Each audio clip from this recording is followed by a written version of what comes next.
ನಮಸ್ತೆ ಸ್ನೇಹಿತರೆ. ಇವತ್ತಿನ ಕಥೆಯ ಹೆಸರು ಕಾಗೆಯ ಉಪಾಯ.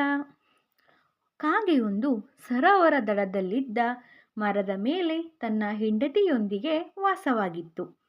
ಆ ಮರದ ಪೊಟಾರಿಯಲ್ಲಿ ಒಂದು ದುಷ್ಟ ಹಾವು ಕೂಡ ವಾಸವಾಗಿತ್ತು. ಆ ಹಾವು ಯಾವಾಗಲೂ ಕಾಗೆಯ ಮೊಟ್ಟೆಗಳನ್ನು ತಿಂದು ಬಿಡುತ್ತಿತ್ತು. ಈ ಕಾಗೆಯು ತುಂಬ ಯೋಚನೆ ಮಾಡುತ್ತಿತ್ತು. ಅಯ್ಯೋ, ಈ ದುಷ್ಟ ಹಾವು ನಮ್ಮ ಮಕ್ಕಳನ್ನು ನೋಡಲು ಬಿಡುತ್ತಿಲ್ಲ ಎಂದು ದುಃಖಪಡುತ್ತಿತ್ತು. ಒಂದು ದಿನ ರಾಣಿ ಅವಳ ಗೆಳತಿಯರು ಸ್ನಾನ ಮಾಡಲು ಆ ಸರೋವರಕ್ಕೆ ಬಂದರು. ನೀರಿಗೆ ಇಳಿಯುವ ಮುನ್ನ ರಾಣಿ ತನ್ನ ಅಮೂಲ್ಯವಾದ ರತ್ನಾಭರಣಗಳನ್ನು ಕಲ್ಲಿನ ಮೇಲಿಟ್ಟು ಸ್ನಾನ ಮಾಡುತ್ತಿದ್ದಳು. ಕಾಗೆ ಇದನ್ನು ನೋಡಿ ಒಂದು ಉಪಾಯ ಮಾಡಿತು.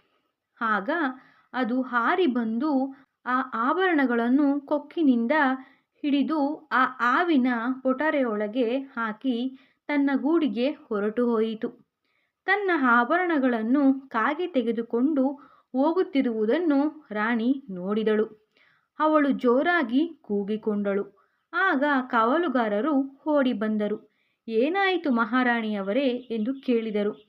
ಆಗ ರಾಣಿ ತನ್ನ ಆಭರಣ ಎಲ್ಲಿದೆ ನೋಡಿ ಎಂದು ರಾಣಿ ಅಳುತ್ತಾ ಹಾವಿನ ಪೊಟರೆಯತ್ತ ಕೈ ಮಾಡಿ ತೋರಿಸಿದಳು. ಆಗ ಕಾವಲುಗಾರರು ಆಭರಣಗಳನ್ನು ತರಲು ಪೊಟರೆಯ ಸಮೀಪ ಹೋದರು. ಏನಿದು ಗಲಾಟೆ ಎಂದು ಹಾವು ಪೊಟರೆಯಿಂದ ಹೊರಬಂತು. ತಕ್ಷಣವೇ ಕಾವಲುಗಾರರು ಆ ಹಾವನ್ನು ಬಚ್ಚಿಯಿಂದ ತಿವಿದು ಸಾಯಿಸಿದರು. ಅಂದಿನಿಂದ ಕಾಕಾ ದಂಪತಿಗಳು ಸಂತೋಷವಾಗಿ ತಮ್ಮ ಮರಿಗಳೊಂದಿಗೆ ಕಾಲ ಕಳೆಯುತ್ತಿದ್ದವು.